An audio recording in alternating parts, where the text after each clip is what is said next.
Dear viewers, 2015 সালের September মাসে রাষ্ট্রসংঘে new ইয়র্কে একটি সিদ্ধান্ত গ্রহণ করা হয় যে 2016 সালের জানুয়ারি মাস থেকে 2030 সালের মধ্যে গোটা বিশ্ব থেকে মানুষের জীবনমানের স্থায়ী উন্নয়ন সাধন করা হবে। এবং এটাতে আরো একটু প্রভাব ফেলেছে যে এইটা 2016 সালের 1 জানুয়ারিতে চালু হবার এক মাস আগেই 2015 সালে প্যারিসে জলবায়ু যে চুক্তি হয়, সভা হয়, এবং সেটার প্রভাব এর মধ্যে আছে। তো এই মানুষের স্থায়ী উন্নয়নের জন্য 17টি বিষয়কে চিহ্নিত করা হয়েছে এবং এই 17টি বিষয়ের মধ্যে 169টি উপবিভাগ রয়েছে, যেগুলি মাধ্যমে মানুষের জীবনমানের সার্বিক উন্নয়ন ঘটানো যায়। প্রথম সেখানে ধরা হয়েছে, বলা হয়েছে নো পভার্টি, কোনো দারিদ্র্য থাকবে না বিশ্বে। এবং এই কর্মসূচি চালু হবার পর আমরা যদি আমাদের ভারতের দিকে লক্ষ্য রাখি, তাহলে দেখব 2013-14 সালে ভারতে 29.17% দারিদ্র্য সীমার নিচে ছিল। ভারতে জীবনমানের উন্নয়ন ঘটেছে 2022-23 সালে 11.28% দারিদ্র্য কমেছে ভারতে। এবং এখান থেকে যে সিদ্ধান্ত গ্রহণ করা হয় রাষ্ট্রসংঘ থেকে, যে বিশ্বে সর্বত্র ক্ষুধা নির্মূল করতে হবে, এবং ক্ষুধা নির্মূল করাকে কেন্দ্র করে প্রথমে তারা যেটাকে গুরুত্ব দিয়েছে, আগে শিশু দারিদ্র্যকে হটাতে হবে, শিশু দারিদ্র্যকে নির্মূল করতে হবে।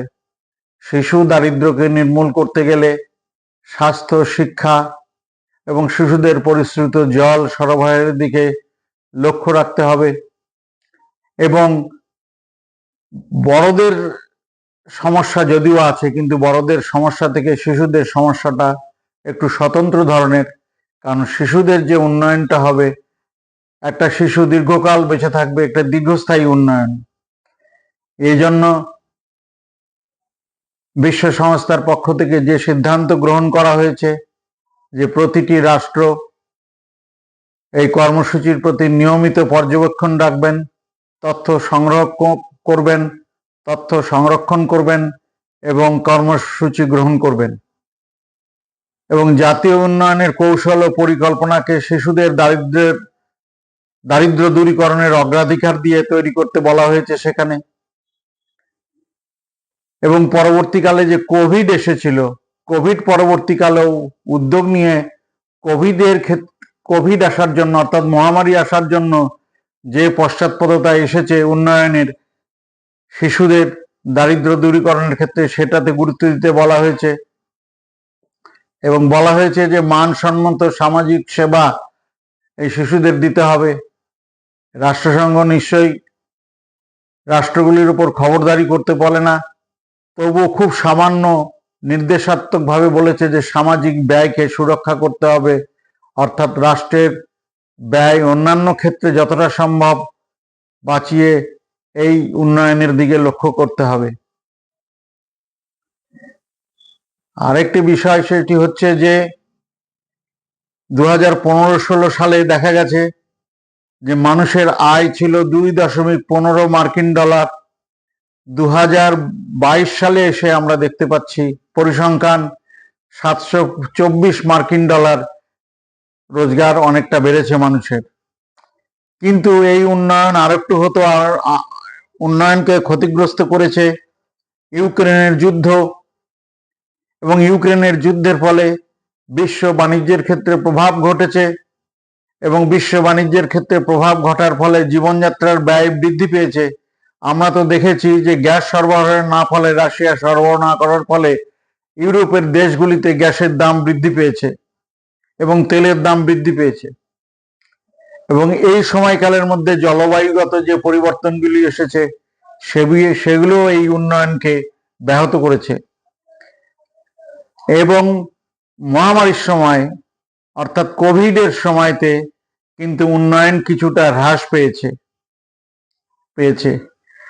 এবং 2022 সালে এসেও আমরা দেখতে পাচ্ছি 8.4% লোক মানুষ চরম দারিদ্র্যের মধ্যে আছে, অর্থাৎ 67 কোটি মানুষ বিশ্বের এবং দারিদ্র্যের মধ্যে আছে।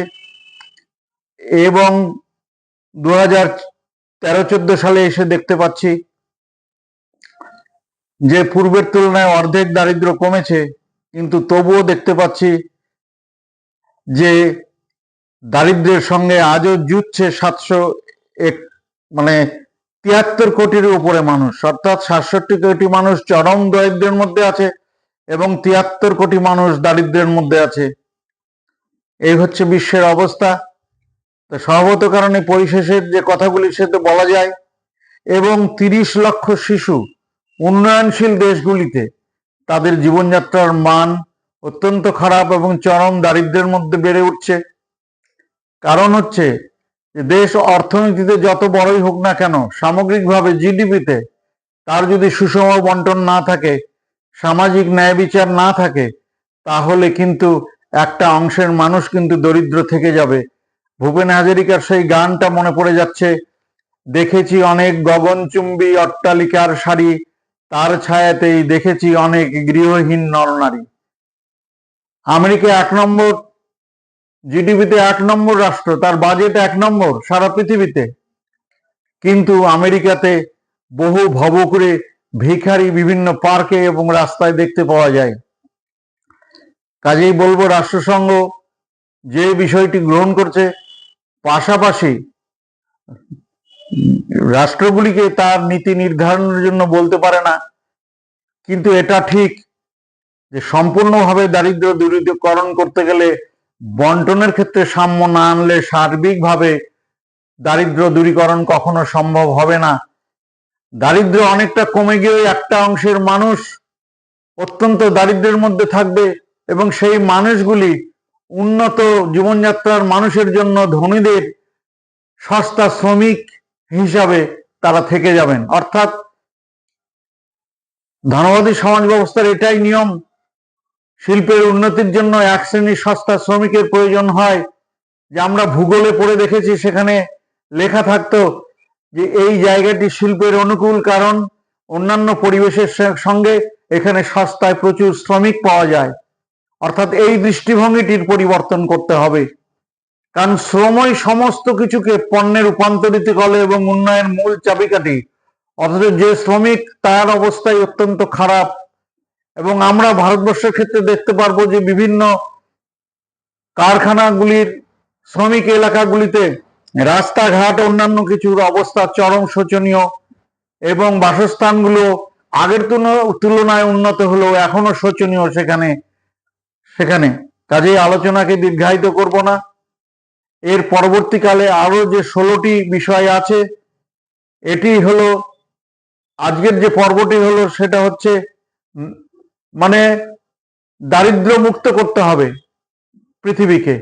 কাজে নো প্রভার্টি এই কর্মসূচির নাম।